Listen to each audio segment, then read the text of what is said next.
नमस्कार, अटल मत न्यूज मध्ये आपले सहर्ष स्वागत आहे। छत्रपती संभाजीनगर शहरातील रजिस्ट्री कार्यालय पुन्हा एकदा वादाच्या भोवऱ्यात सापडले आहे। भोगवाटा 2 म्हणजेच वर्ग 2 जमिनींच्या बेकायदेशीर दस्त नोंदणी केल्याचा गंभीर आरोप सहाय्यक दुय्यम निबंधक आर.पी. राठोड यांच्यावर करण्यात आलाय। भीमशक्ती सामाजिक संघटनेच्या वतीने अप्पर तहसीलदारांकडे लेखी तक्रार देत तात्काळ चौकशी करून संबंधित दस्त नोंदणी रद्द करण्याची मागणी करण्यात आली आहे। संघटनेचे शहर जिल्हाध्यक्ष सतीश नरवडे यांनी दिलेल्या निवेदनात असा आरोप करण्यात आलाय की सक्षम प्राधिकाऱ्यांची पूर्व परवानगी न घेता भोगवाटा 2 जमिनींचे अनेक व्यवहार नोंदविण्यात आले, त्यामुळे शासनाचा लाखो रुपयांचा महसूल बुडाल्याची शक्यता व्यक्त करण्यात आली आहे। तसेच रजिस्ट्री कार्यालयात दलालांचा सुळसुळाट असून त्यांच्या माध्यमातून अशा प्रकारचे व्यवहार होत असल्याचाही आरोप करण्यात आलाय।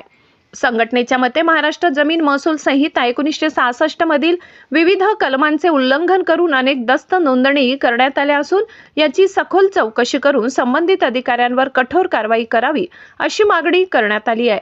दरम्यान या प्रकरणावर 15 दिवसांच्या आत कारवाई न झाल्यास लोकशाही मार्गाने आंदोलन छेडण्याचा इशाराही भीमशक्ती सामाजिक संघटनेने दिला आहे।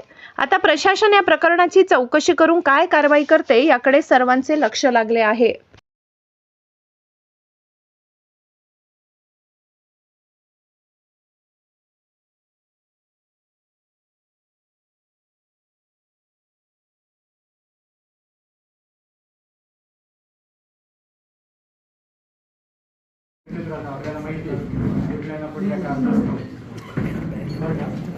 आता वर्ग 2च्या जमिनीचे हस्तांतरण केले दस्त नोंदणी केले कुठल्याही सक्षम अधिकाऱ्याची परवानगी न घेता महसूल भागातील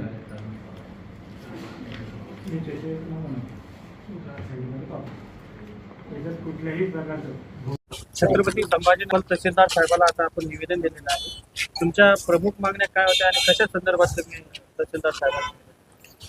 भीमशक्ती सामाजिक संघटनेच्या वतीने आज अपर तहसीलदार आदरणीय उमेश पाटील साहेब यांना आम्ही एक निवेदन दिलं। निवेदनामध्ये रजिस्ट्री कार्यालयातील वर्ग 2चे सहाय्यक दुय्यम निबंधक आर.पी. राठोड यांनी केलेल्या बेकायदेशीर दस्त नोंदणी प्रकरणी आम्ही आज अपर तहसीलदार साहेब यांना निवेदन दिलं।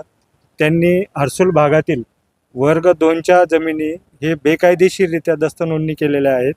त्यामध्ये वर्ग 2च्या दस्त नोंदणी करण्यासाठी सक्षम अधिकाऱ्यांच्या परवानगीशिवाय ती दस्त नोंदणी करता येत नाही, परंतु त्यांनी आपल्या शासकीय पदाचा दुरुपयोग करून काही एजंटांना हाताशी हात मिळवणी करून हे बेकायदेशीर कामांना त्यांनी चालना दिलेली आहे आणि यामुळे प्रशासनाचा लाखो रुपयांचा महसूल बुडवण्यात आलेला आहे।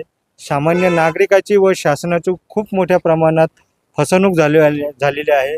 रोज चर्चेत असलेलं कुठल्या ना कुठल्या कारणाने चर्चेत असलेलं रजिस्ट्री कार्यालय हे आजही त्याचाच एक भाग म्हणून परत एकदा चर्चेत आलेलं आहे। भीमशक्ती सामाजिक संघटनेकडं याबाबतचे सर्व सर्टिफाईड कॉप्या सर्व पुरावे आमच्याकडं अवेलेबल आहेत। आदरणीय उमेश पाटील साहेब यांनी सांगितलं आहे का आम्ही संबंधितांनाही नोटीस पाठवू आणि जे लिहून घेणारे यांचीसुद्धा या ठिकाणी चौकशी करण्यात येणार आहे व त्यांनी आम्हाला कारवाईचे आश्वासन दिलेले आहे। या जे चर्चेत असलेले राठोड साहेब यांच्यावर खूप काही आरोप झालेले होते। याच्या अगोदर त्यांनी मंत्रिमध्ये शिस्तभंगाची कारवाई करण्यात आली होती, याकडे तुम्ही कसं बघताय? 100% त्यांच्यावर मागेही त्यांनी असं बेकायदेशीर दस्त नोंदणी प्रकरणी 2 वेळेस वरिष्ठ कार्यालयांनी त्यांच्यावर कारवाई केली होती, परंतु त्यांचे वरिष्ठ अधिकारी त्यांना पाठबळ देतात, त्यांच्याशी हातमिळवणी असून वरिष्ठ अधिकाऱ्यांच्या पाठबळाशिवाय हे काम करू शकत नाही, म्हणून ते वरिष्ठ अधिकाऱ्यांशी संगनमत करून हे अशा बेकायदेशीर कामांना ते अंजाम देतात। तुमची जी मागणी पूर्ण नाही झाल्यास तुमचं भीमशक्ती सामाजिक संघटनेचं पुढचं पाऊल काय असेल? 100% उमेश पाटील साहेबांनी आम्हाला सांगितलं येत्या 15 दिवसात आम्ही त्यांच्याशी पत्रव्यवहार करून सविस्तर चौकशी करू। जर या चौकशीत काही दिरंगाई झाली किंवा नियमबाह्य चौकशी झाली तर 100% भीमशक्ती सामाजिक संघटना लोकशाही पद्धतीने रस्त्यावर उतरून पुढची आंदोलनाची दिशा ठरवणार। आपलं नाव? माझं नाव सतीश नरवडे, मी भीमशक्ती संघटनेचा शहर जिल्हा अध्यक्ष.